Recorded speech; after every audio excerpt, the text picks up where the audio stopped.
anytime, and you are live. Great, thank you. We are the House Education Committee. We are meeting on Tuesday, January 14th, 2025. For our listening audience, everybody else, this is really about the second time we've met as a group. We're still getting to know one another, but we're also here to get to know our state and really lay a good foundation for all of our new members, and what's always good to have anything education related repeated for our for veteran members. And we're continuing that work a lot this week, you'll see. So today we have our regular crew from the AOE back. We're going to see a lot of each other this week, and we're going to get a report. Really, often people say, well, what is the data of our entire state? You know, how many kids do we have? Sometimes you hear 85,000, sometimes you hear 80,000. How many schools do we have? How many? All of that. And so we're going to get many of those questions answered today.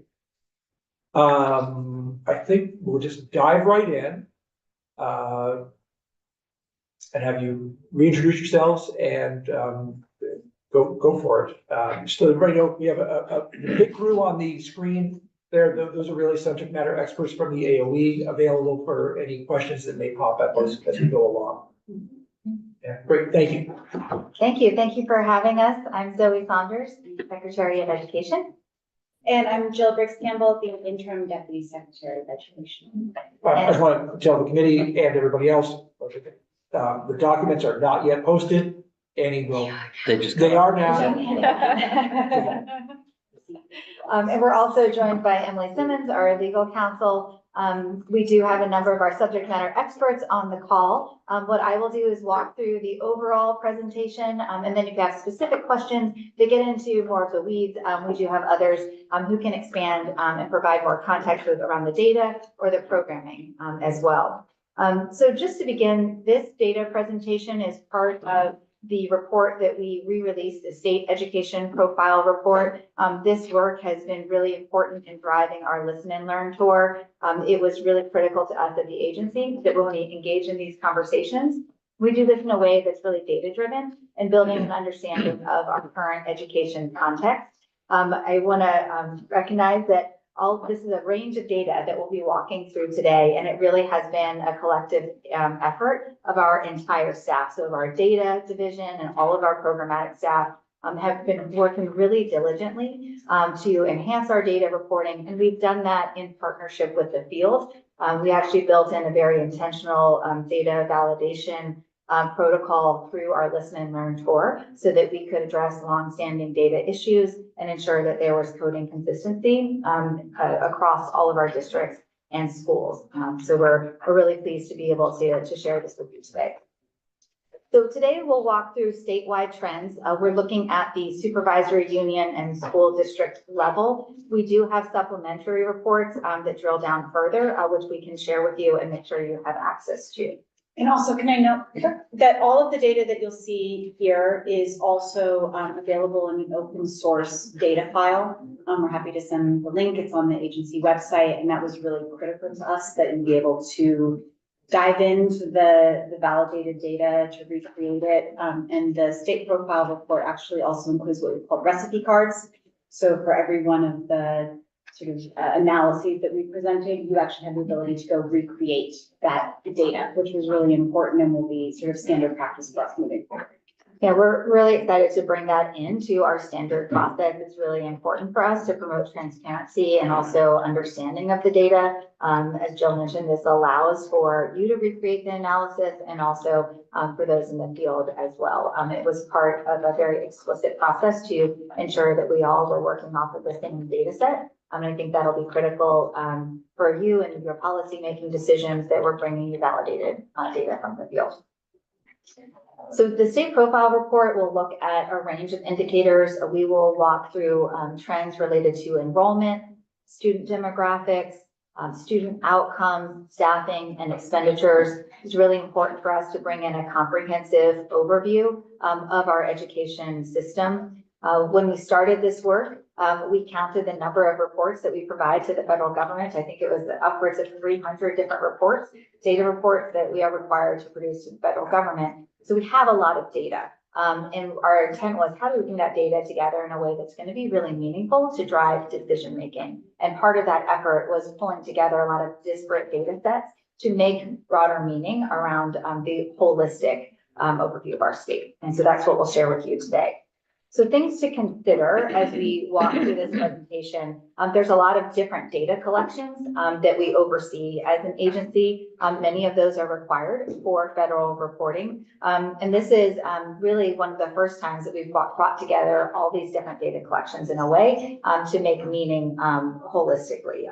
So what we've done throughout this presentation is we'll clarify the definitions of the data to make sure you're understanding what is represented in that. And that was some feedback too we received from the field, just making sure that we could really provide clear context. Because as you mentioned, how many students do we really have? It depends on how you count the students. And we'll talk about that throughout the presentation. But as we mentioned, the data that we're bringing forward today has been validated by the field. I really want to thank all that were involved in that because that was a very detailed process going into Excel spreadsheets and really looking at historical data and making some corrections to ensure that we have really high quality data set to drive our planning this cycle. And so can we just make a note? So of course, we would love to be able to bring you, last year's data and this year's data. But because of that validation and the reporting cycle, most of the information that you're going to see here is FY23, and that is the most recent final and validated data. So for example, the FY24 expenditure data, we hope to be able to actually update and provide last year's data, but that is still going through validation with the field. So there's always that lag, and I know that it can be something where folks are really eager to get the most up to date, but there is a whole sort of review and finalization process that is really important to do. So that's where we're at, more to come. I think that Zoe and I would love for this to be a report that you all get annually with annually updated information.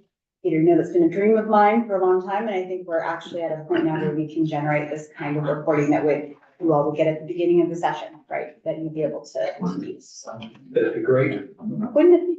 Yeah. I think we're dead. And just for everybody's clarification, we're talking about FY23, we're really talking about the 22-23 school year. Yeah, absolutely. And as we're bringing together all these data reports, it's intentionally designed to drive continuous improvement. Because we think about getting into a regular cadence, that's going to be important for us as a state as we're really monitoring our progress towards goals that we're establishing, really working with the field and looking at those best practices and being able to elevate things that are working really well to share that across the state. So we're really excited about doing that in a very data-driven way. So we'll start by just high-level overview to get a sense of overall enrollment patterns in our structure. So this is an overview of the. Could we introduce someone?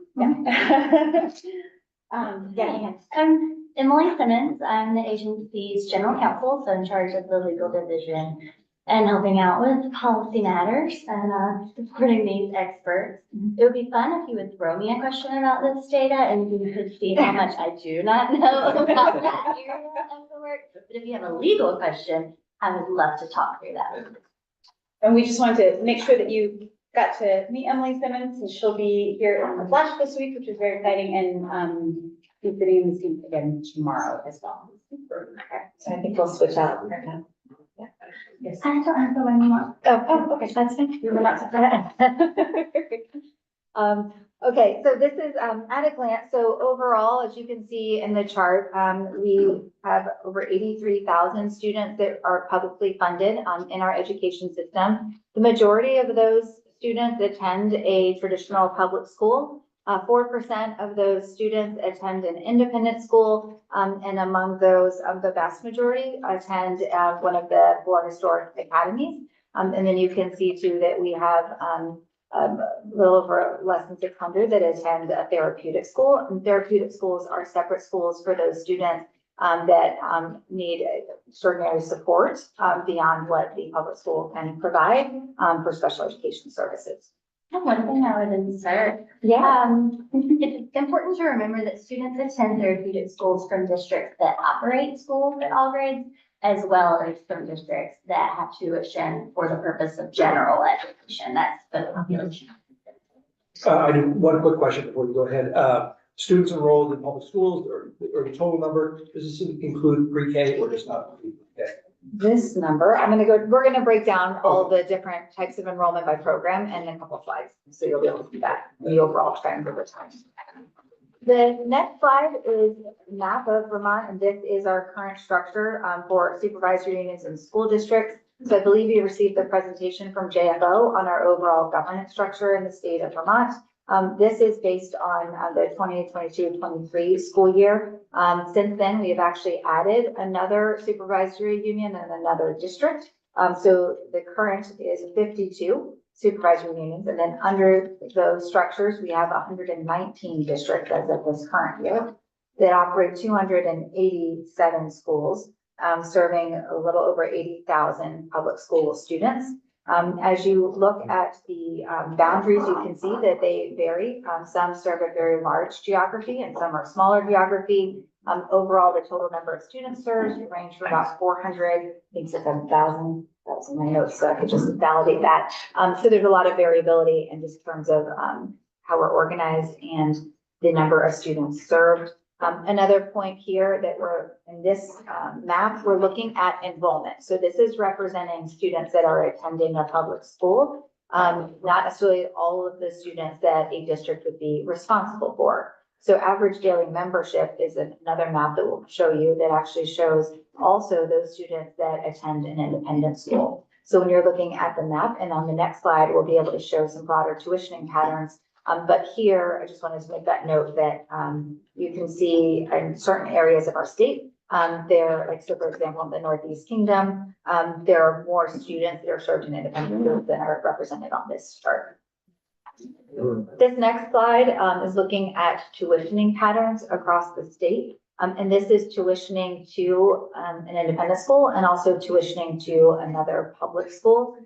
The blue is indicating that these districts fully operate a K-12 system. The green is representing a hybrid. So within these structures, they might have some, like they operate maybe in elementary school, and then they might tuition for middle and high school.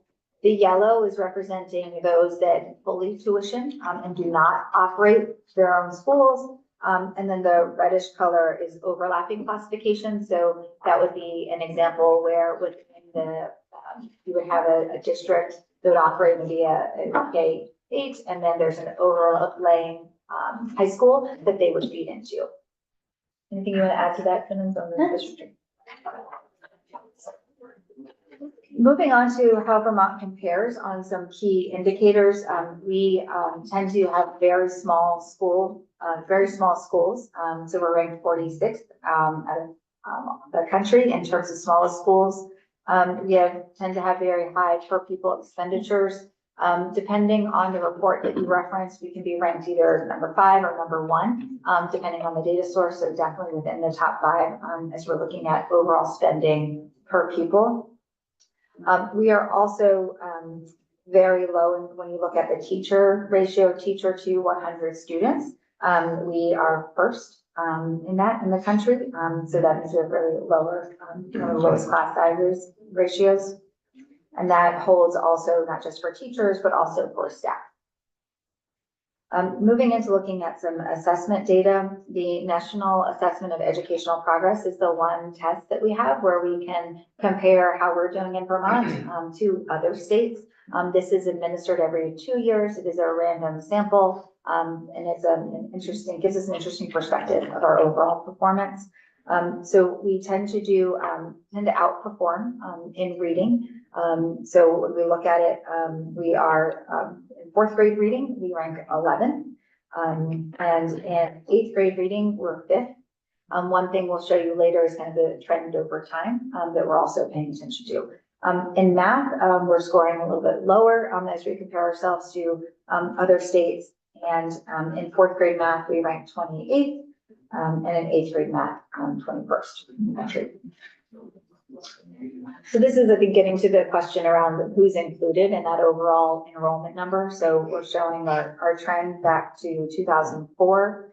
The bright green line is looking at our total enrollment in public schools. So this is all students that attend. This would include pre-K, include CTE students as well. And then the dotted blue line are those students that are enrolled in a K-12 public school. One thing to note here is that we've had an over 20% decline in enrollment in K-12 public school. Much of that decrease in enrollment occurred before the pandemic and has been continuing. When you look at the red line below, that is looking at our enrollment in independent schools. This is both for those students that receive public tuition to attend an independent school and those that have private pay to attend. We can see that there was an uptick as we think of the COVID years during that enrollment. One thing I want to note as you're looking at these trend lines, you probably noticed, and we received questions, why don't the trend lines all go back to 2004? Some of this is just around data availability. So as we have discussed, we're really in a process of doing some data infrastructure improvements. And what we thought it was important to go ahead and present what was validated. This data is accessible back to 2004. It will just take us some more time to pull that together and validate. And we felt like the number of years we could present still is a really valuable trend line. So that's what we're bringing forward. Overall, CTE enrollment has remained relatively consistent over time. The blue line is representing home study. And so what you can see is home study definitely increased during the pandemic and it's kind of gone back to pre-pandemic levels. Next, we'll look at student demographic trends. So in the table, you're looking at the statewide averages along with the range, so you can kind of see the variability when we're looking across our state. The statewide average, so we're looking from 2019-20 to the 2022-23 school year.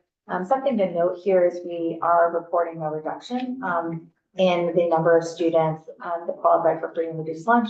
It's also important to note that we have changed to universal school meals, and so we might see a decline just in terms of how we're collecting that information, because parents may not be submitting the form. We have been doing a big push to get those forms collected, and also moving forward, we have Medicaid eligibility, which will be a helpful a resource for us to really have a more stable measure of poverty. And then we also are looking at special education services, and then these are the number of students that have an individualized education plan. And you can see too that there's certainly a range when you're looking at this data, you know, from 6% to 35%. And we'll talk a little bit about some of the patterns that we're seeing in terms of need. Same with English language learners. We'll show on a map in a couple slides that there's different concentrations of where those student needs are presenting. Because there's overall 5.2% are English language learners, but you can see in some districts that may be as high as 34%. So as part of our analysis, we started to look at trends by size of our supervisory unions and school districts. And so you'll see that throughout our presentation today. We've grouped them accordingly. And so I think what we're seeing in terms of overall trends is that our smaller supervisory unions tend to serve higher needs students. And we see that in terms of the percentage of free and reduced lunch and special education students. As it relates to English language learners, that trend does not hold. It's more geographic. Sure. Here we're looking at the overall distribution of free and reduced lunch students, looking at the map here, and you can certainly see that there's certain areas of our states where there's higher concentrations of poverty with our student enrollment. They're looking in the Bennington area, Northeast Kingdom, for example, you're seeing higher rates. A quick question on that last graph. You go up and look at the Northeast Kingdom. The Newport one is much more purple than the next one over to the right. And I also think that the next one to the right is probably the Kingdom Choice area. Is that more of a function of not having the data? One way to two different. It's very much the same geographic area, same demographics, I imagine. The one is different than the other. And is it safe to assume that's because team choice is probably harder to get the data from? I mean, it may be, again, a lot of this is dependent on the data collection that we get from parents. So we may not have that. I don't know if Amanda or Justin, if you want to weigh in on anything specific to that area, if you've seen any additional patterns. No, nothing additional to add, Zoe. I think you're exactly right. This is really only as good as the data that districts receive from families and report up to AOE. I do just want to highlight, this is the 3-year average. So we were seeing fairly consistent reporting across the 3 years that we used, but yes, there still can be district to district variation in the forms that they receive from families that would impact this. Thank you. And Amanda Brown is with APA Consulting, who's been supporting us. So thank you, Amanda, for weighing in. And the little striped part of the map, I'm assuming that is Lincoln. That's fine. Okay. All right, so moving in, this is the representation of English language learners across the state. So where you see they're grayed out, there's a very small number, so it's not represented in the data, or there are not students. So I think the main picture here is it's concentrated really by geography. We see more English learners in the Shenandoah Valley region, in the Southwest region. So you can see pockets and also in the Northeast Kingdom. So again, just something to contemplate as we're thinking about differentiating support based on need. So I'll pause there and just see if there's any questions. So that's kind of an overview, just broad enrollment trends and demographics. We're going to move into the next section, talking about student outcomes. Just wanted to ask if you have any questions at this point. Well, you skipped by the special education map, and I was Oh, I just, did. So I actually hit that map, only because, one thing that called out to me that we need to correct is you can see, for those of you who have on their screen, Rivendell is coming out as a very dark blue, but I think there's a data error there with an interstate, denominator. So that's something I'm looking to correct and will be published for you. okay. You can see the percentages when you look at the actual map. It would be great to be able to see those beside each. The numbers beside, Yeah, as a beside table, would you like? each. Yeah, and it would be great if on all of these, if it was listed there as well. appendix of the state profile report, so we do. Got it. It just, Yeah. it's easier to see. It- To link to each SU, that's all. Absolutely. So something else we can show also, we can bring up the state education profile. We can go to the appendix, and if there's still additional detail of how you want those tables created, we can do that. So you have that instructions. So moving into the next part of the presentation, we're focused on student outcomes. And, as we talked about with the Listen and Learn tour, we've heard. I apologize. Oh, yeah. Oh, you had it. Well, we went back in the previous one, and maybe you're gonna touch more on the Okay. student outcomes. We were looking at LEAP scores. Yeah. Do they only test up through 8th grade? Yeah, that's correct. And And it's a is there- randomized sample so that it's representative of each state. And is there no information on higher grades because we continually switch assessment tools? Or is higher grade data considered completely ridiculous because kids don't take it as a high stakes test? So we have different indicators at the high school level within our state accountability plan that we can bring in. We're going to talk about some of those, including graduation rate. There's some college and career readiness indicators as well. But NEEP is one test Yeah. that hasn't changed, so Yeah. we're you'll see when we get into the state, the student outcomes, that we'll be looking at actually several different assessments. NEEP is a good measure in that it has been consistent. You can go back 15 years and really look at that trend data, kind of long-term, and be able to compare state to state. You can't do that with really any other assessment. Erin, did you want to add, because I know you like. No, I you swim think in these waters. there is no national high school Yeah, assessment that That's you can compare every state. You could say SAT, ACT data, but obviously can be a very skewed. Some places are using it universally, some places it's just kids who are clearly college bound, so it's not really a national measure of comparison. So NAEP is the gold standard in terms of. Right. And I just have to note that in terms of the narrative out there, the NAEP results are far higher than I realized. In reading, yeah. Yeah, we're outperforming in reading. Yeah, that was a real and we'll see though, it's thrilled to see it. And Yes. I'm Yeah. There's a very false narrative, I think, around some of our outcomes. I know there's And that's plenty the of good challenges in news. our outcomes, but Yeah, I was gonna say, that NAEP data is very good news. yeah. Yeah, Yes, the good news is that we are on the higher end Yes. of literacy. The bad news Yes. is that everyone is trending down. Well, yeah, so across the country, so Yeah. and that's why you're seeing a lot of states, like we are focusing on literacy because overall, we're Yeah. seeing that decline, but certainly as we compare ourselves, we are performing well in literacy, but we know that there's Yeah. real opportunity to better prepare our students. Of And course. that's across the board, across the country. There's a big focus on this.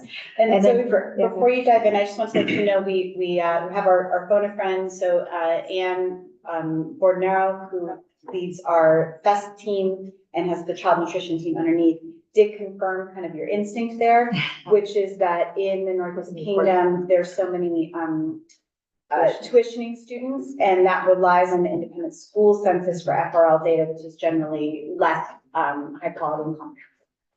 So you were on the money. Yeah, and so as we're looking at these maps, it's interesting because there's so many things you can layer on top of them. And so you can start to see those trends when you look at it side by side, in terms of those patterns. And so appreciate you picking that up. But also as we look at outcome data, we do have, some assessment data related to ninth grade. And then beyond that, we have different college and career readiness indicators, which we'll walk through. But as we reflected on last Friday with our Listen and Learn for, Vermonters really value holistic measures of student success. And so as we walk through this data, we will talk about the core fundamentals and how we measure those. And we'll also talk about chronic absenteeism and those factors that contribute to the conditions of student success and learning. So here you're looking at, this is the Vermont assessment data. So just as a point of context, we have changed our assessment. This is looking at results from the Smarter Balanced Assessment. We now are administering the Vermont CAP assessment. It's hard to compare those apples to apples, but we certainly will be able to share kind of persistent gaps that we're seeing as we look at subgroups. So this is just looking at the Smarter Balance data. During the COVID 2019-20 era, we did not administer the assessment. The next year, there was a lot of variability in terms of participation. I'm talking to a lot of folks that are educators in schools, so you're very well aware. And so those are been blocked out because it's really hard for us to make those types of comparisons.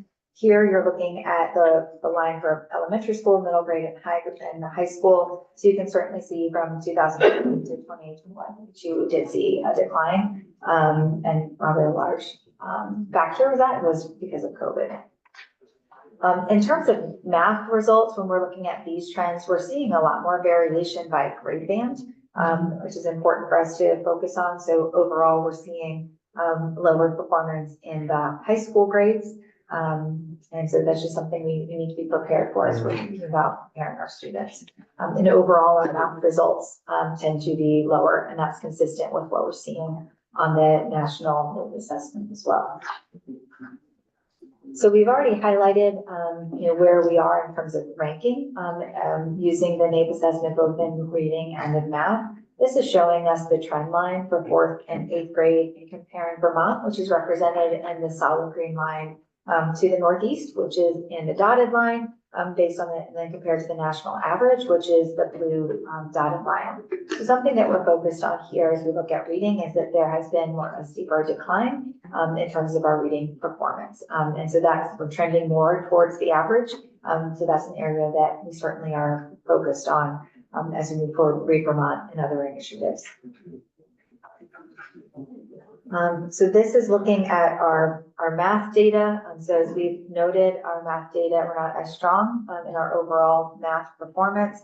Then you can see again the trend line of declining from 4th grade from 43% to 34%, and in 8th grade from 42% to 27%. So this is certainly an area we're focusing on.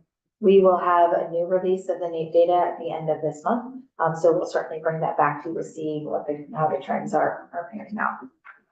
Clearly, very much shows the impact of the pandemic. Yeah, right, exactly. So as I mentioned, we transitioned to the Vermont Comprehensive Assessment Program, which we call Vermont CAP, in 2022-23. This was the first year of that assessment data. This is the most recent final published data that we have. And so what we've shown here is the overall results for ELA and math by grade level, which I think is important to note also, as we're looking at kind of the early grades too, and some of our pandemic cohort of kids in math, we're seeing is lower as well. We do have preliminary results that we have published for the 2024-25 school year, and the final results will be published this winter. We're seeing pretty consistent performance relative to last year, and overall a consistent gap as we're looking at the subgroup comparison data. So on this slide is where we're starting to talk about really that conversation around equity and making sure that every child is able to perform at high levels. We're comparing in this chart 2 different assessments, but we're still seeing that there's pretty consistent gaps. I think there's like a 30% gap, right? As we're looking at performance for those students that are free and reduced lunch. So that's definitely something we are focused on to ensure that we can close that achievement gap. Moving into graduation rates, overall here, what we're showing is graduation for a 4-year cohort and for a 6-year. Looking back to 2017 to the 2022-23 school year, overall, we have seen a decline in our graduation rate over time. And we had kind of a spike there right before the pandemic where our rates were improving. So something also to keep in mind as we're comparing graduation rates across supervisory unions is that there's different variables that are determined from a proficiency-based graduation requirement that sometimes make it challenging for us to compare graduation rates for one supervisory union to another. This right now is an aggregate, so it is looking at the overall trend, but that is something to note as we drill down deeper and compare performance. So we know that chronic absenteeism really contributes to students' overall performance. We want them to be able to be in school, benefit from that direct instruction and support of their teachers to be successful. We'll do a little bit of definitions and then we'll show you some data around chronic absenteeism. So that is defined by students missing 10% or more of the school days in the academic year. And this is an area where when we look at our next slide, as you're seeing overall trends, we have definitely, this is an area we're focusing on about 1 in 3 students are chronically absent. We definitely, we're seeing a spike after the pandemic, and is an area that we're focusing very intentionally on. This is also an area where we have opportunities to partner with community providers in the pediatric community, like gave grand rounds in partnership with UVM to talk about the importance of chronic absenteeism and the role of the whole community in being able to reinforce the importance of participating in attending school. I think one of the really challenging parts of this as we look at chronic absenteeism is that it's higher for our more vulnerable populations. You can see that on the chart here. We're seeing higher rates of chronic absenteeism for our students that are unhoused, our students that qualify for free and reduced lunch, foster care students, migrant students. So this is really an area of focus for us as we're really thinking about how do we close that achievement gap. So we looked at the data before and saw that there were big gaps in terms of performance by subgroups. And we know that participation in school is a factor of that. So we are focusing really closely with our agency partners and in the field to really support higher rates of school. And if I can just increase this, so there's actually quite a lot of conversations happening around. I'd say this is a priority, not just for our agency, but it is for the field, it's for other agency partners. And as Zoe mentioned, we have sort of the pediatric community is sort of coming online and really understanding there's health, mental health contributors. There's a whole variety. Part of the reason that chronic absenteeism is a hard thing to tackle is there's a whole variety of reasons why students may be chronically absent. And so really trying to understand all of those sort of factors, address kind of your high leverage strategies, right? What can we do if transportation is a barrier? What can we do? There's some really great evidence-based practices. This is a major focus of the Department of Education as well right now. Is it as simple as having someone who calls and reminds parents every day, right? Is that a high leverage, kind of low investment opportunity that we can really, kind of expand across the state? We have some really great shining examples of districts that are doing this well, and we're trying to spotlight those, kind of have a network of, kind of participants. I think one other piece of this that is also important is just engagement, right? So there's lots of factors, but one of those is also just student interest and a sense of the value and worth of their education. And so, that's a different piece that we have to address for all students. How do we really, get them to understand, feel, that they're part of the community, that there's value in their education, that what they're doing has real world kind of, usefulness for them. And so that's another piece of it that I think we're trying to address in different ways, right? You know, how, and we really heard that in the listening as well. So there's, Long as a question. yeah. Yeah, just really quickly, thank you for that. That's really important. I love looking at models that are. So I'm gonna assume, and then you'll correct me if I'm wrong, when I look at this, chronically absent, the areas where students are more absent, does that reflect in the size of the school district, the rurality of the school district? So I'm trying to get at, are the more rural, smaller schools are the ones where we're seeing these higher trends based on things you'd said before? It would make sense, but I just want to. I'm wondering if we could call. Yeah, I think, Anne, if you would like to expand on that, any broader patterns that you're seeing chronic absenteeism related to, the demographics of the community? So I believe that we have the data. I have not seen it myself, but I think that it's data that we could get from our DMAT team and break out that way for you all. I would suspect that that's probably the case, but I can't say because I haven't seen it myself. But the data is reported. My understanding is the data is required to be reported to the federal government by each supervisory union. Broken out by supervisory union, I should say. We report it. So we've got it. I just haven't seen it. That's really interesting analysis. It's a little hard to hear here. So when Ann Barnhouse said, I suspect that's the case, what was the case that you were saying? Like you said that there's higher CA in rural areas? My suspicion was based on the previous things that you had said about when we look at these yellow lines here, the students that they will be higher, you know, the incidence of students absent in rural areas or. Yeah, although potentially, let's run. That's why I It wanted- might be if you've poverty, got- so it might be in kind of a more urban areas, it's actually poverty's a driving right. factor. Yeah, that, I think it's interesting to do that analysis. And, Thank you. Thank you. and as we're talking, Thank you. yeah, as we're talking, I think in a future session, we'll talk about kind of college and career pathways overall and some of the spotlights that we see programmatically. And we are seeing that there's some really great examples of schools that are, you know, increasing attendance through, you know, community schools and other types of initiatives that are really having a positive impact. The other thing around just overall engagement is an important factor. So we looked at the graduation rate data. We also have graduation rate data for those students that are enrolled in career and technical education pathways, and we're seeing that they have higher graduation rates. So pointing to when students really feel like they're engaged in their learning is meaningful and applicable, we're seeing higher rates of graduation. So that's something else to consider in addition to the demographics of the school and the community, but the overall engagement with the programming that's offered at school.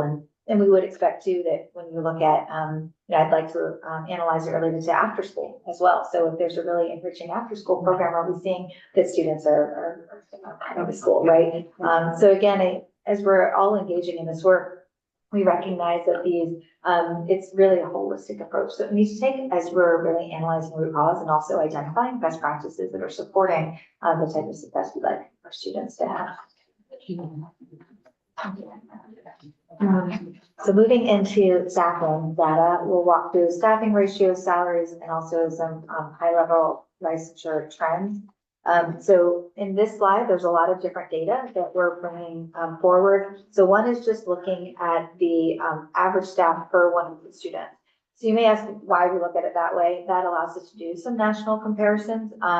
And we're also in the process of doing another data collection with the field to be able to be more refined with how we can depict class size, because the way that that data is collected needs a little bit more nuance. And so this gives us a really good sense for now, when we know that there's interest in drilling down further. So overall, we've highlighted that we have some of the highest or some of the most staff in our schools, and that's true as you look at teachers, support service, student service, and leaders. This is the way that we're collecting our data. You have seen overall an increase in all areas of staffing. Just a very quick question. When you're validating the data, there's always been questions with staffing because there's a lot of contracted staff that might be in a school building. Were they counted as part of this? Like if you have a contracted lunch program that where it's a private company or janitorial staff. I believe that this data is representative of staff, not contracts. Yeah, this comes from the teacher staff survey data that's submitted by districts every year, which I want to double check this, but I think it's FTEs and not like, so any object code that says 100, 200 and not 100. Okay. But as we can go later in the presentation, we think about overall spending. So those contracted services are part of overall spending as we look at special education, right? So that's not just inclusive of staff. So again, we're starting to do some analysis also by size. And so, I think what we would expect is that you tend to have, more staffing in we just don't have the economies of scale in our smaller supervisory units and settings. And you're seeing that play out across the different staffing categories and also across as you're comparing by need as well. So our higher needs communities tend to have a little bit more in terms of staffing than teachers. The ratios. Okay, moving into salaries. So this is looking again at all of those categories and understanding overall staff salaries. So we have seen across all categories that there has been an increase in salaries since 2019-20. And then we looked at that also by really analyzing that in terms of need and size. So then the big picture trend that we saw was that our smaller supervisory unions tended to serve higher needs students, which we discussed, and they tend to pay their teachers less. And so that's something that is concerning from a recruitment and retention perspective, and also equity as we're thinking about really recruiting high quality teachers for every classroom across the state. Interesting that there is probably more, it's a much more level across support services staff than it is over teaching staff. Mm-hmm. Yeah, absolutely. Something we've talked about, so we do have, probably more teachers and staff in our system, and something to think about is the workforce that we have to fill those open positions. Oftentimes our schools are struggling in our central offices to hire staff to fill those roles. So what you're looking at here is we have a number, from a teacher perspective, a really large increase in the number that are on provisional and emergency licenses. And so that's what you're looking at, the spike with that green line. So obviously that also requires some additional training and support for the district as well as they're onboarding those new teachers to the field. The other slide is looking at retention. This is a pretty unique measure of retention. It's looking at those that have stayed in their role for a 3-year period. The reason this is reported is it's part of our annual state plan that's required for the federal government. It does provide some of the interesting trends, but we're also in the process of drilling down deeper to look at annual retention rates, which I think is really applicable as you're thinking about planning the decisions that are made at the local level. But overall, we're seeing just on these trends, lower retention, a decline in retention for principals. And superintendents. Do you have and teachers. insight into the superintendent line, which just seems a little bit different than the other two? It does, and I actually was one of those that I was gonna hide, but was on this slide. Because I said I wanna dig into that, because just, we know, what we've seen is about a 30% turnover with our superintendents year over year, and so we're checking that data. And that's why I was this is a very unique measure of retention that we want to check on. So if you will allow us, we want to dig into this and be able to report this back to you so that we're dealing with really accurate numbers for you. We had questions as well. Representative Brady. Do you know how this compares nationally, the retention piece? Andrew, do you have a sense for our national comparison?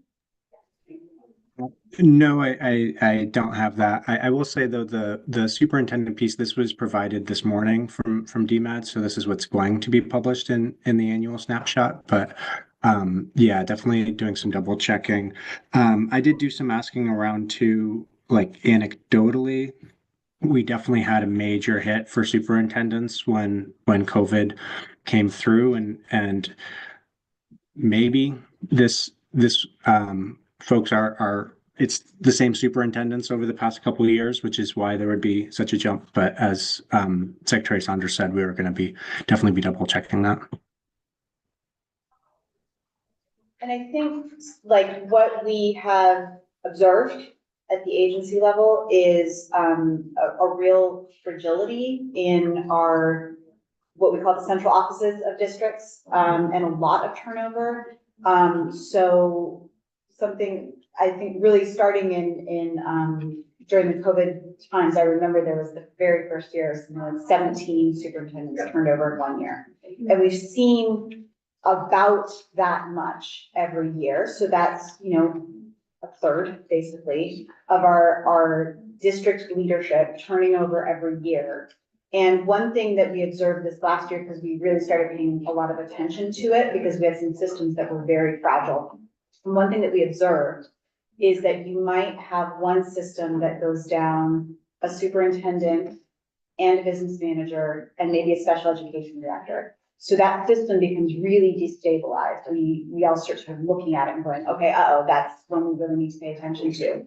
And what we found is by the time they hired everyone, it had actually destabilized other systems because they were either hiring superintendents from other systems, or what often happens is really talented principals. And so we also have a lot of destabilization in our principals as well. I like to share the anecdote that my children's elementary school went through 6 principals in about 4 years. And so that like building level leadership, we're not really sustaining that, right? Which really creates a culture, and it's how you're able to invest and see strategic plans all the way through. So we're almost in this constant churn. And this is one of those places where we can sort of talk about the scale and the number, right? And that sort of the complexity of our governance is actually driving some destabilization within our systems. And we really have started to pay attention to this over the last couple of years, and the implications for those systems. Just think about having to hire a person and get them trained up, but doing that every year and doing it for multiple key personnel within your system. So it's something that we're concerned about. And the last several months, I think the last spring and in the fall, the agency's been doing a lot of work to support, to stabilize some districts that are really experiencing those challenges with maintaining the central office staff. And another practical challenge is being able to bring in additional resources to support in the interim. Just because there's not the capacity or there's the structure in place to help support that. When a district might need more help, it is really challenging to plug in those resources. Just a logistical note here, in a few minutes, Representative Taylor and I need to step out for a chair's vice chair's training. Representative Brady will be running the show. Okay, all right, great. So here we just have a breakdown of the type of provisional and emergency licenses that are being provided. And so you can see here that in terms of the provisional endorsement, there's a number that highest would be in the special educator category, and a lot also in elementary school settings where we're really trying to position a lot of new staff. So Andrew, if you want to kind of provide the distinction between provisional and emergency licenses, just so everyone has a perspective of what these numbers represent. Absolutely. the short answer is provisional licenses are valid for 2 years and require certain qualifications in the content area. So a bachelor's degree in math for a math provisional, or they are a licensed teacher in a different area. An emergency license is 1 year. There's no options for an extension on that 1 year. And the qualifications are a bachelor's degree in any subject, and the hiring district has to provide evidence that they've made every effort to hire a licensed teacher. So the emergencies is definitely concerning because that's showing that they've made multiple attempts to fill that position. And anecdotally, it used to be maybe a dozen each year of retired educators. It's now about 100 each year of people from the community just seeing the vacancies and stepping up. We've actually even had through the standards board a number of waivers submitted requesting folks who are still working on their bachelor's degree to get an emergency license, which is definitely concerning, and have been looking at that at a case-by-case basis.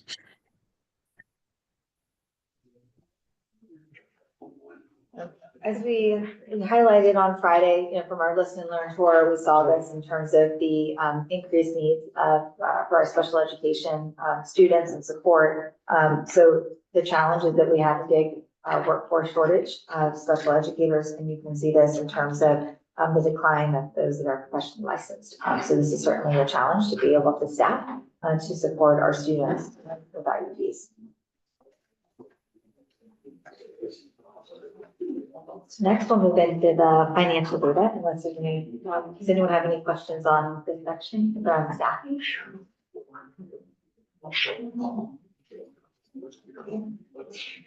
Okay, so we'll move into the financials here. So we're going to talk about expenditures in a couple of different ways, and we like to think about this as peeling back the onion. So you can see here, we're going to report expenditures by total expenditures, operating, and education funds. So total expenditures are all the sources of money. So that's including our federal dollars as well, the total amount that is available to educate students. So that's helpful for us to think about as we're looking at the overall resources that our districts and students have access to. Operating expenditures is also factoring in those sources outside of the state funding, so federal dollars, but it's removing those expenses like debt service and capital that are not ongoing annual expenses. And then we'll look at expenditures just from the education fund, and that's based on what the state funds specifically. And that's really where the taxpayer dollars are.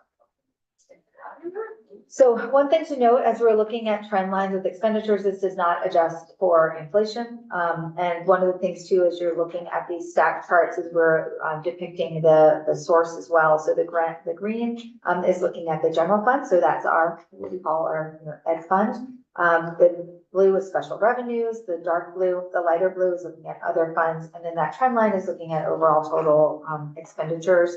And so you can see an increase in that. And a lot of, I think something important to note is COVID really played a factor here. So we definitely had an infusion of federal dollars to provide some additional resources and support in that time frame. So you're seeing, within the dark blue, those special revenues are also including those federal dollars. And so now those have sunsetted, and so we will not be able to draw down as much federal funding. So we know that has put some specific pressures on schools if the needs are continuing and need to be met. This is a limited resource. So can I ask a clarifying question? So you're saying the dark blue there is largely the COVID funds, the ESSER funds? Yes. What is the light blue, the 5% on top of that, mostly representing? Is there other things? Would you have Amanda? Yep. So Amanda or Justin, if you could expand on just what exactly is included. Yeah, happy to hop in. So just as you were saying, that the dark blue is ESSER funds. It's also, your IDA or your title fund. So it's really all of your federal funds in that dark blue. The light blue is other funds that could include capital funds, debt service, enterprise, which is kind of self-sustaining entities in schools, and trust funds. So that's what's in that little bit of 5% at the top.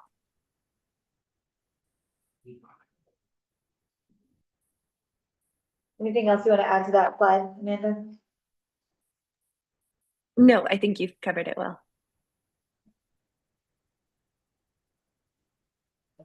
So as we're looking at our, what we're trying to understand too is as we're having these broader conversations around how we fund education, we want to understand how those dollars are being invested in the system to support student needs. So here what we're looking at is both the operating and education fund expenditures, and we're analyzing that in terms of the size of the supervisory union along with the need. And so as we're talking about need in this context, we're really talking about those students that qualify for free and reduced lunch, so being a proxy for poverty. So both operating expenditures and fund expenditures are higher in smaller supervisory union and supervisory district settings. And so that would be expected as we think about some of the challenges of achieving economies of scale to meet the needs of those students. So expenditures are also higher in higher need settings, but when we peel that back, we're not seeing that there's a meaningful difference in terms of the ed fund expenditures by need. And so what does that translate to when we're just isolating the funds that are coming out of the education fund?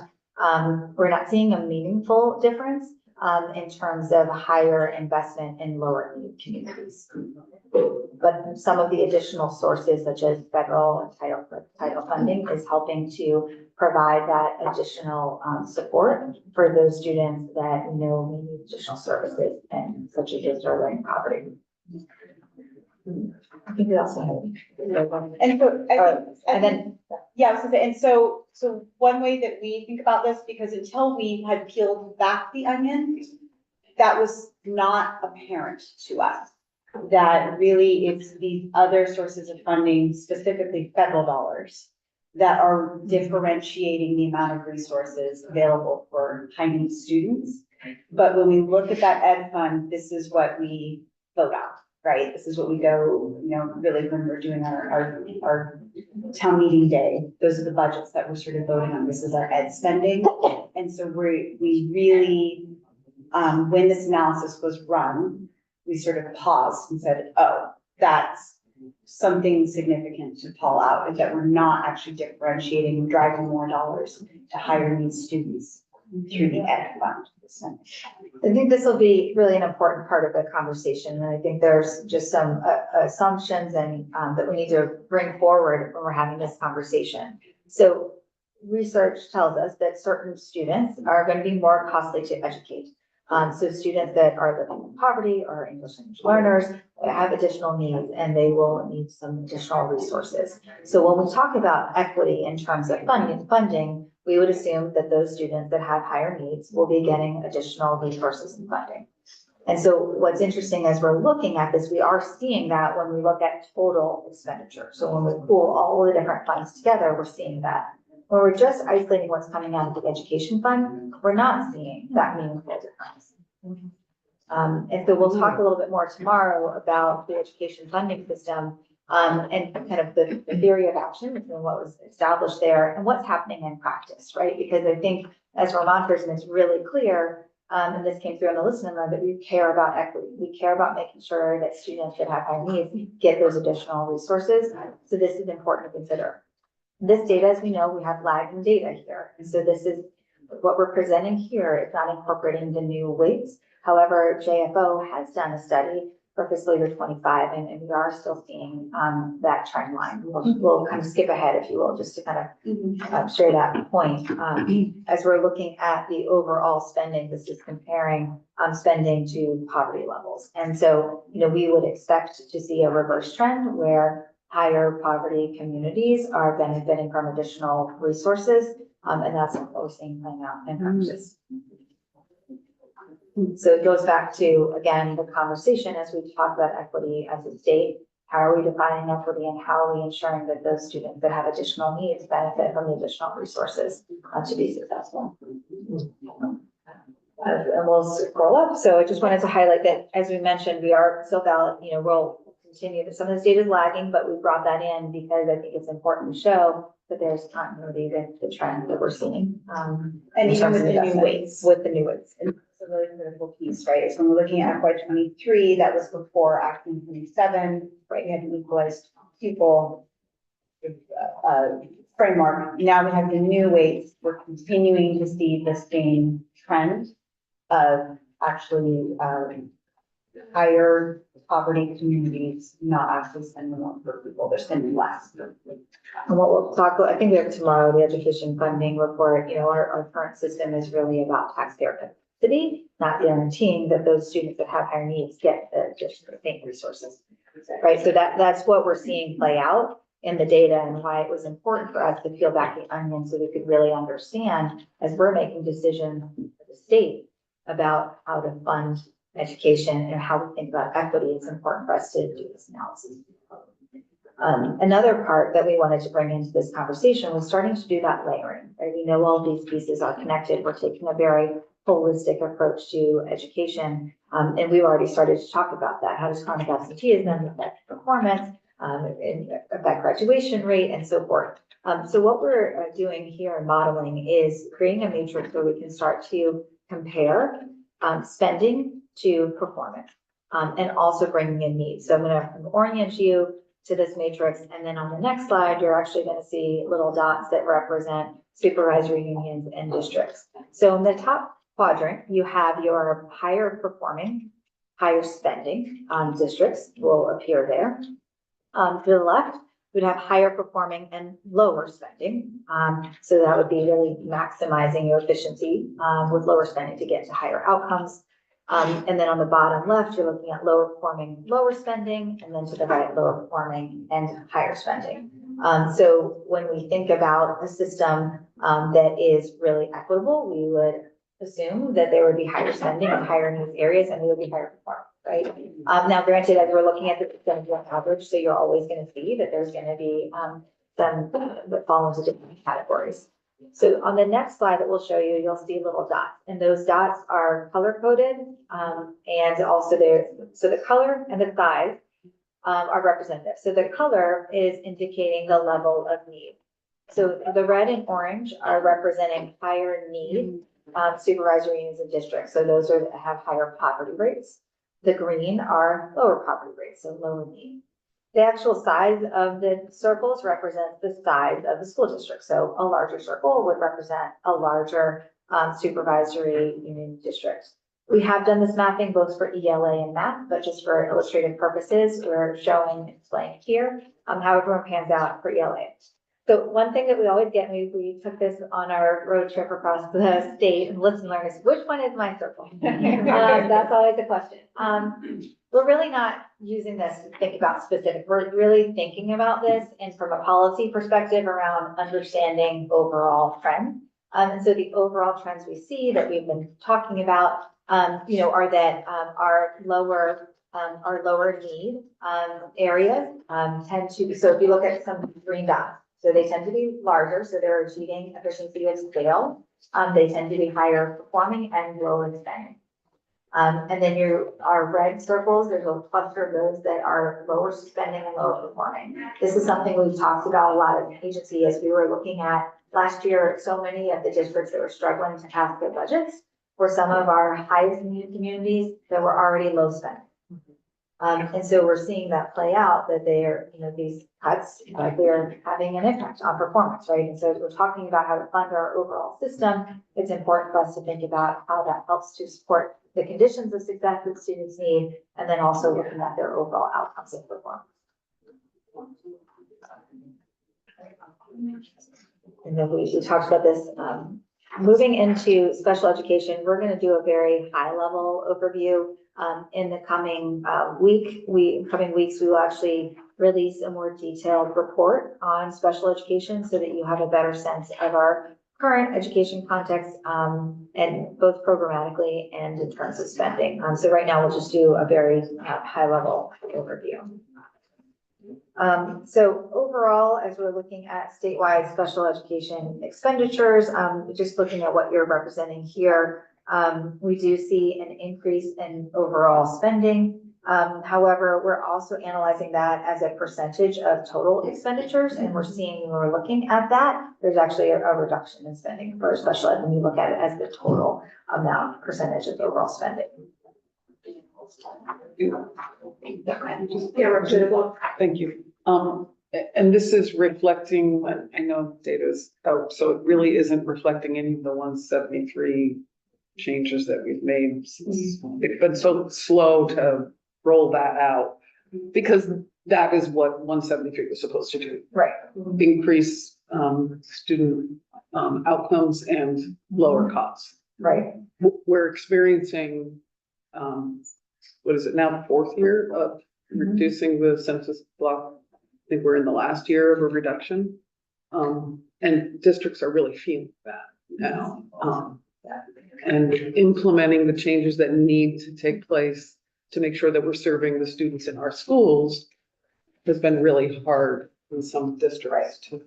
Right, and we've been having a lot of conversation on this, you know, as you look at, legislation, it's not just around funding, right? There's also programmatic supporting changes. Right. And so as you're identifying, there are some programmatic changes in terms of achieving best practices as we think Right. about special education delivery, which we're in the process of doing as a state.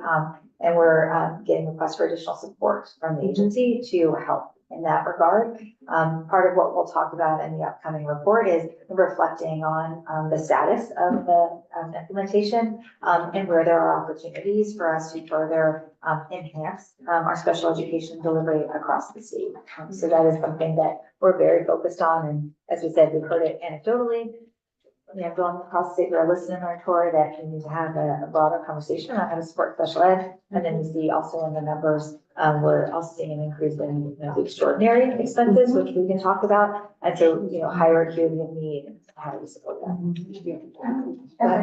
Oh, I was gonna say, one other, the bottom table is, well, one other piece of context there is that this is also the period where there was the influx of $500 million in ESSER funds. Yeah. And those largely didn't go specifically to special education. So that percentage of overall can also be explained by that influx of federal dollars. It's hard to tease out at this point.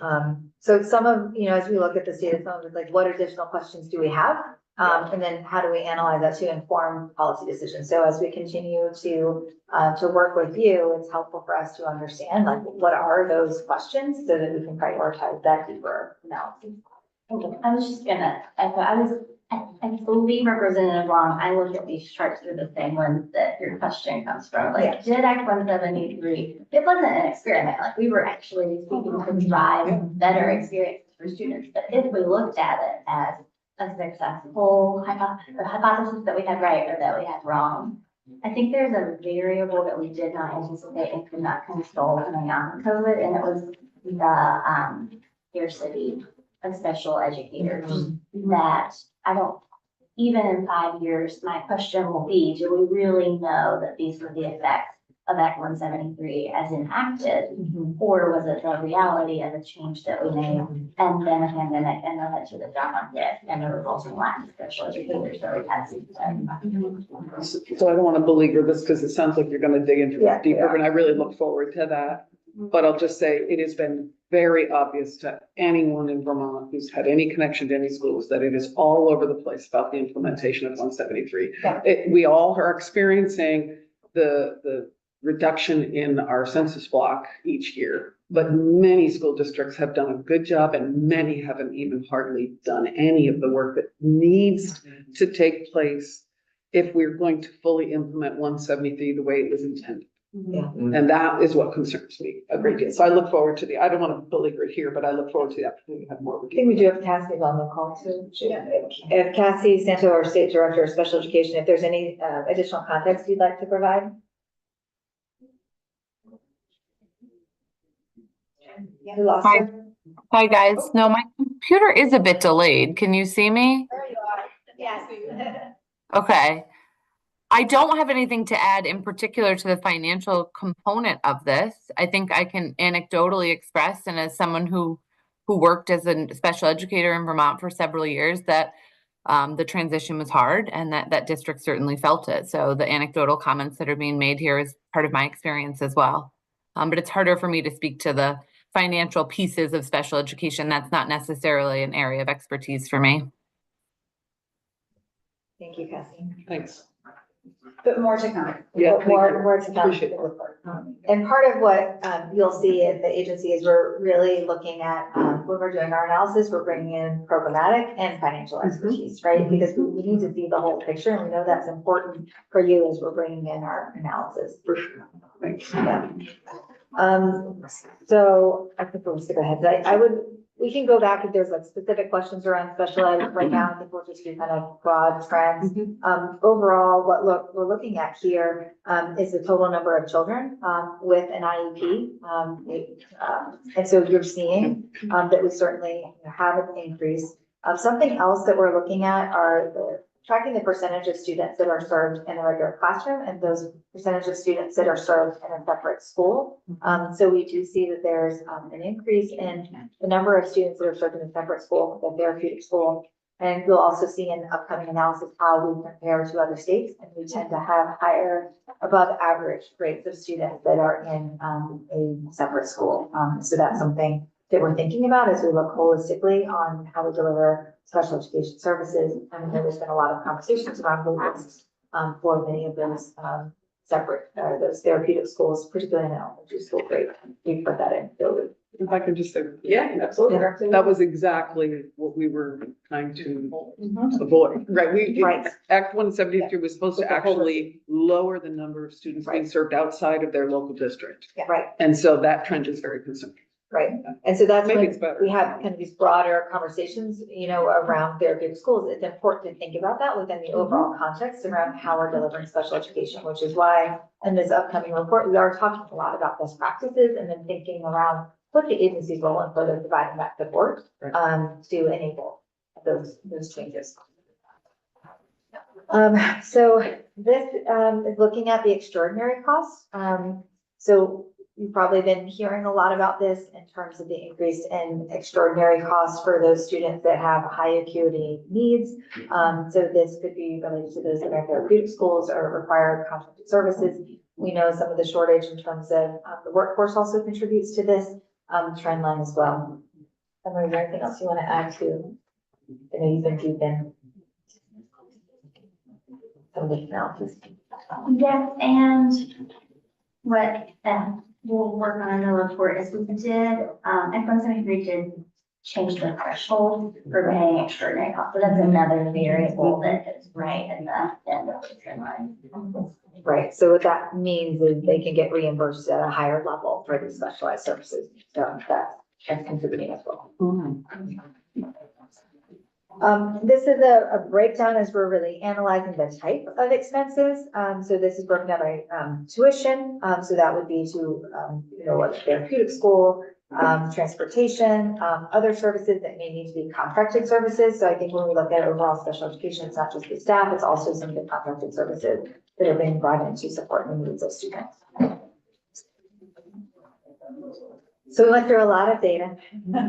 Home stretch, folks. And we have subject matter experts on the call who can dive even deeper into this, but when it just kind of, give a broad strokes. So what are some of the key takeaways that we're looking at? So Vermont schools tend to be smaller when compared to schools in other states. We tend to have higher student to staff ratios than other states, as we talked about that in the beginning of our presentation. We know that our enrollment has declined significantly over the past 20 years. And I think it's important to note that much of the decline, both in enrollment and academic performance, started before the pandemic. And the pandemic has helped, has really exacerbated some of the challenges as we look at our performance with our subgroup data. We do compare well in reading, so we notice that to other states, although we'd also know there's a broader trend across the country of being able to elevate our literacy outcomes. We are about average in math when we compare to other states. And in both areas, we do see those persistent gaps when comparing different subgroups. Spending has been a big topic of focus, and overall, we do see that education expenditures have been increasing, and we're looking at that for all sources. And something that we're really paying attention to is really isolating spending from the education funds. So we've talked about this already. They're not meaningfully higher in higher needs communities, which is what we would expect to see. It's really important for us as we approach this work. We want to look at the quantitative data and do the analysis. We also want to understand how this fits within the broader context. And so that's how the listen and learn is really important to us. We're bringing in from the qualitative data as well. And what we're seeing is a lot of alignment between what we're hearing, our challenges, and those themes from the qualitative data and what we see in the quantitative analysis. So we know that, Vermonters believe in a holistic definition of student success. So as we talk today, we're looking at not just traditional academic indicators, but we're understanding things like chronic absenteeism and how that supports the overall learning. We talked about on Friday the desire to have a balance between unity and freedom. And so as we're thinking about as a state, what are the most important outputs for education? How do we really define student success? We want to be tight on certain things to make sure every child has those opportunities. And so as we're developing our strategic plan as an agency, we want to make sure we're aligning our work to support those needs so that there is that level of consistency of opportunity for students, and we're providing the support to achieve that. And then areas where we need to customize, we need to allow for that creativity. And so all of this is around really creating that right balance.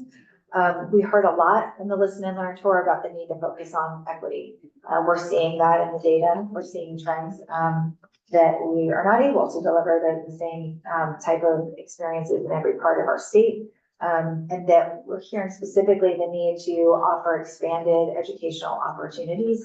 We know, as we talked about, the higher needs communities that are lower spending are also lower performing. And so, there's sometimes a situation of the only choice is to cut, right? And so as we kind of approach this work, it's instead of kind of facing that barrier of cutting, how do we think about actually transforming our system so that we can deliver on our shared goals? And then, of course, we're seeing clearly both in conversations from Listen and Learn tour and the data, we need to have more focus on special education. And we'll be providing some more details around how we're doing that. Can I just, the looking at things holistically is really important, because when you're going back to talking about how school districts are just, if you have to lower your spending, you cut wherever. And it may not be that there's less teachers, but it may be that there's no after school or cutting pre-K or something like that, which will have a long-term effect on our families and so looking at this broadly is critically important. And I appreciate that you're looking at it that way, because even small cuts in areas can really have a massive impact on outcomes down the road. We have to think down the road. Right. And I think that's why it's really important for us as a state to be really clear on how we're defining student success. Right. Being really clear around the inputs that we want in our system, right? We're here in conversations and we see in the data that our districts and schools are not able to deliver the same consistent array of programming courses and electives that our students desire. And I think Vermonters all believe are really important to provide.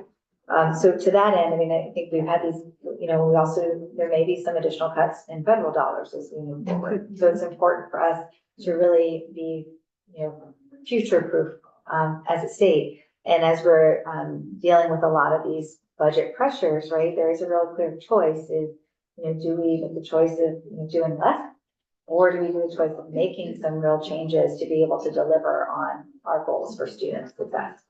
And that's where we are, I think, at this point. And we heard this too through the Listen and Learn tour that there's real limitations at a very local level to be able to address some of these systemic issues, and a need to think about resource sharing and regionalization of services and consolidation to the degree that it will provide more opportunities for students and at a rate that is affordable.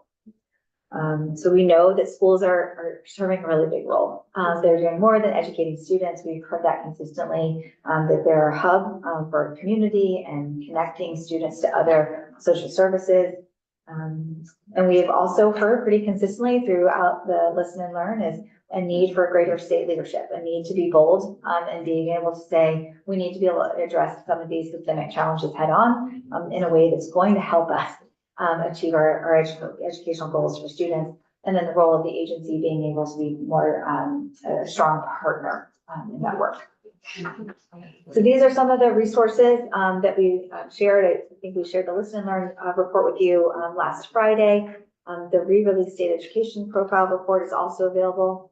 As Jill said, within that, you also have access to the data. And that's it's a new and consistent practice that we will be implementing to make sure there's full transparency around the data that we're analysis.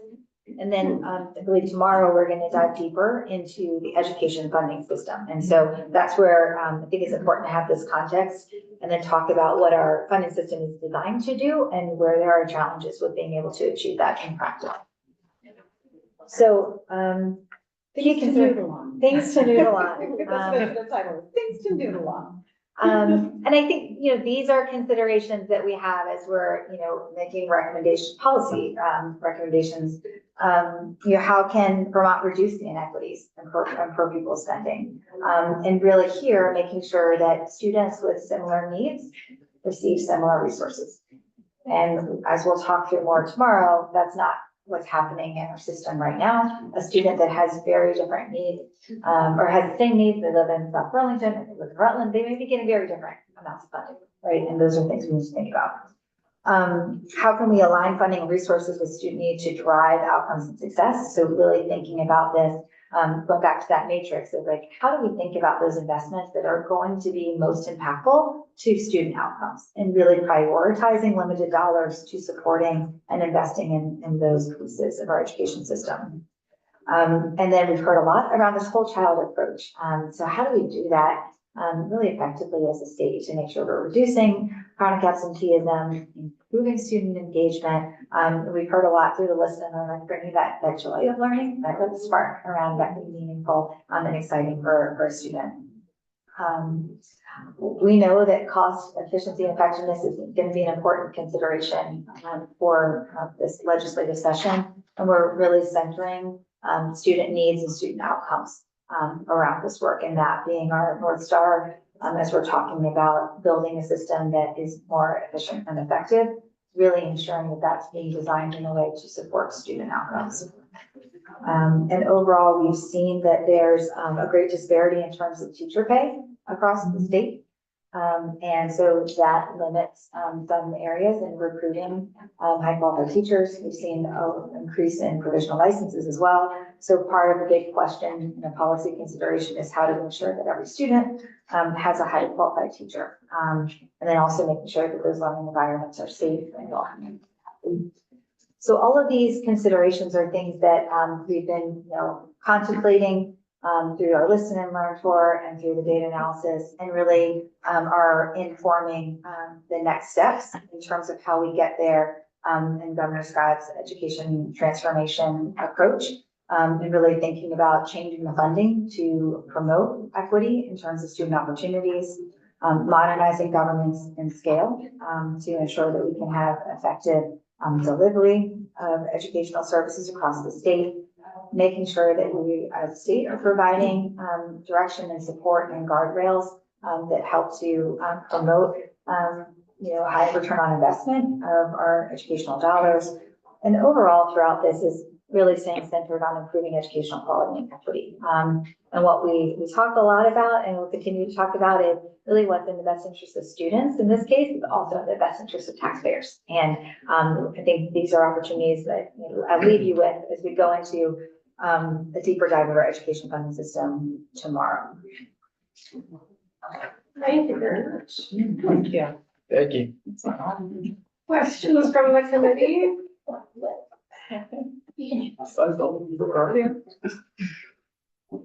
And I do think, as Zoe said, as you all are really diving into this, I mean, we're really trying to just lay all the groundwork, right? Because you have big work to do in this session. But as you are identifying, it would be really helpful for us to see this data. And what if we have the ability to do some cross analysis now in ways that I would say we weren't necessarily positioned to do in the past. And we get really excited. Did you see us? We were like, oh, What else do you want? that's a great idea. Let's do that. So we are really looking for those opportunities to sort of slice and dice the data in ways that are meaningful for your analysis so that you feel like you've got what you need to make big decisions and be nimble and responsive. Two questions for you. One is small, grain size, and one is huge. Ready for the big one. I'll start with small.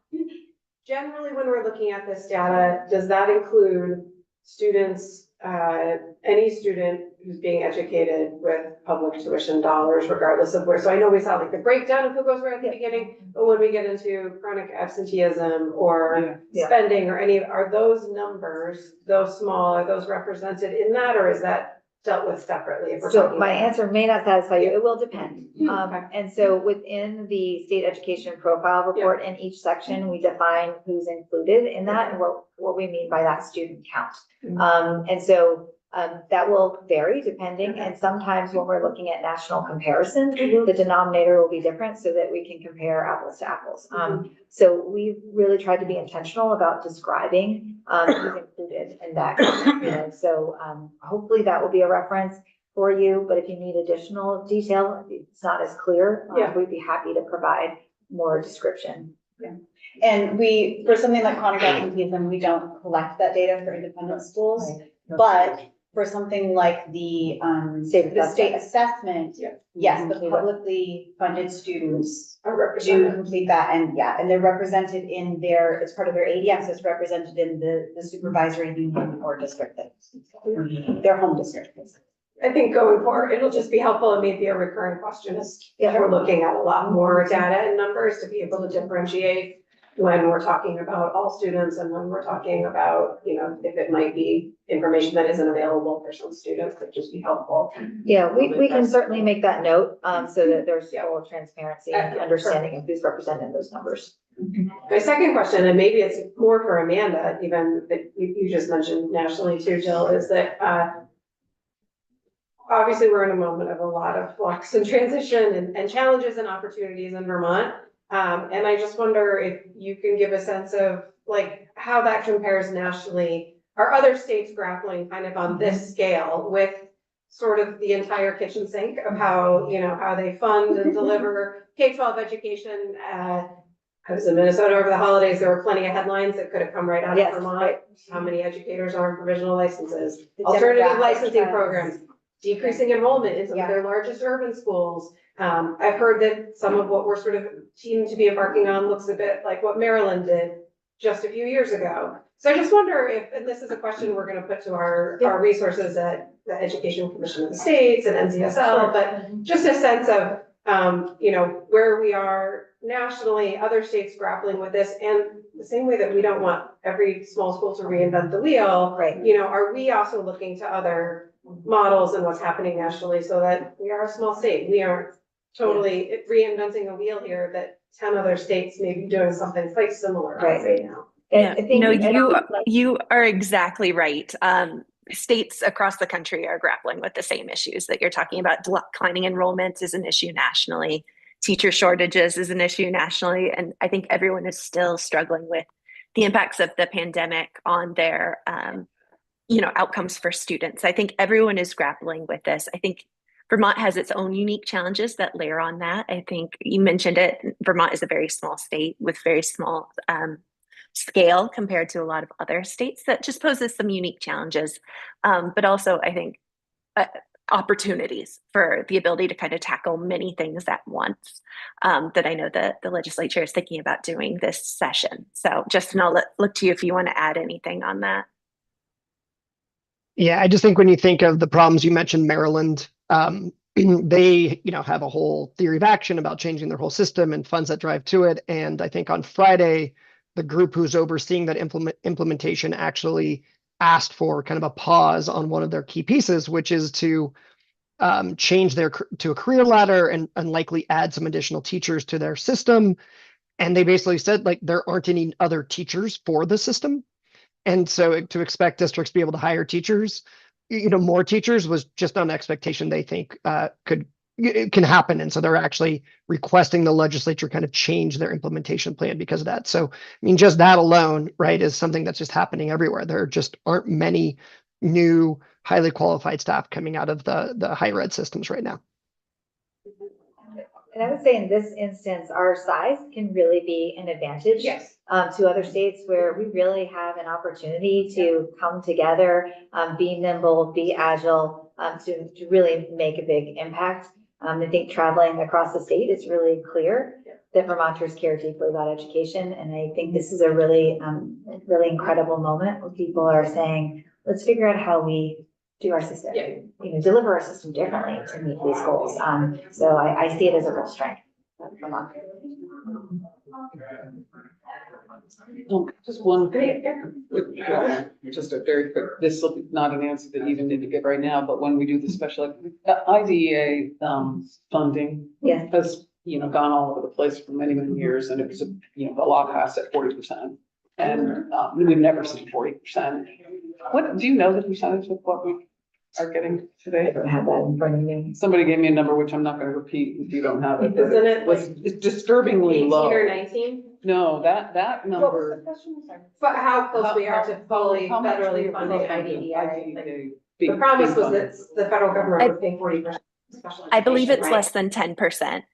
That's Even right, lower that's than the, I thought. that's what I was trying to bring up, I'd love to know what the number is, it has declined over the years recently, I think, and when we get under 10%, we're really feeling the pain in our districts. And I just wanted to make mention of that, it'd be great to be able to dig a little bit into the trend of that over the years. There's nothing we can do about it, Jim Jeffords fought like heck for many, many years trying to get ours to be fully funded, but it needs to be noted. Yeah. Any other questions Any for us questions? or consideration? Committee? Questions? Thank you very much. Brain full. Still chewing. Still chewing, absolutely. We'll be back tomorrow. You can. Yeah, yes, and if you have I'll specific be hungry questions. by then. If you have specific questions about the data, if you're gonna have time to digest, just let us know. And we can always bring back additional information, over the course of the coming days and bring in our team members. This is high level, right? And so no one person can be an expert in all the data, right? So we do have a really talented team that can come in and provide some additional depth and detail, if that's of interest. And I hope that you're really hearing our commitment to this, but that we've really invested heavily. This is a real priority for the agency and it's sort of an all hands on deck. Our DMAD team, our data management team and our finance teams have really committed to this work and prioritized it because we knew that it was critical walking in the door on day one of legislative session that we were able to hand you information and things in ways that we haven't been able to before. So I hope you're feeling that, but please let us know if there's more. It was a commitment we made to the field also. Yeah. Very early on, we heard that, I heard there's a need for additional data, and so we definitely made that clearly. Representative Does he Hutchins? have a I question? kind of have a question. Okay, so the governor, said in a couple of weeks, I'm gonna unveil whatever, this plan. So am I right to assume that, you took your tour on the road, you got your data, the stuff you're giving us, that you've also briefed him that he's, his brain's working overtime, he's working with his team and he's putting together a plan? Yes, yeah. So the governor has been really supportive of the agency doing the listen and learn tour. Yeah. And really making sure that we could understand the priorities, the aspirations, the needs of the field, and bring that back to inform a policy proposal. And it is an administration-wide focus.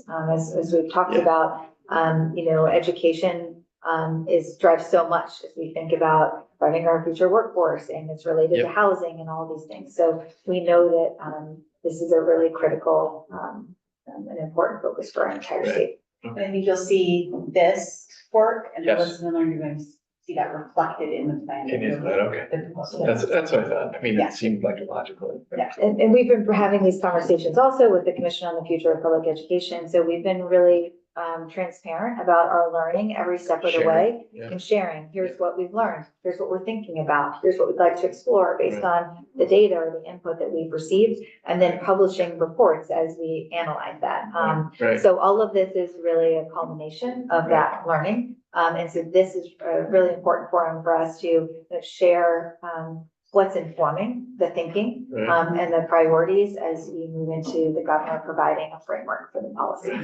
Zoe sort of says half jokingly that if we documented that it's an area of concern in a report, we're going to try to fix it. Right, So, right. yeah. Thank you. Thank you. Appreciate all the information and data and your time. And it's really, as a committee, for some of you who are new, it's nice. It's really great to be able to start the session with a lot of really detailed, robust information and, but a little bit of a change, I think a culture change, and you've been very transparent about that and what the challenges of the agency and the field has reflected that. And so I think we're all kind of shifting to, all hands on deck. And That's right. It's great to be here and firing on all cylinders from day one. So this is great. Thank you. Thank you. Coffee and purpose.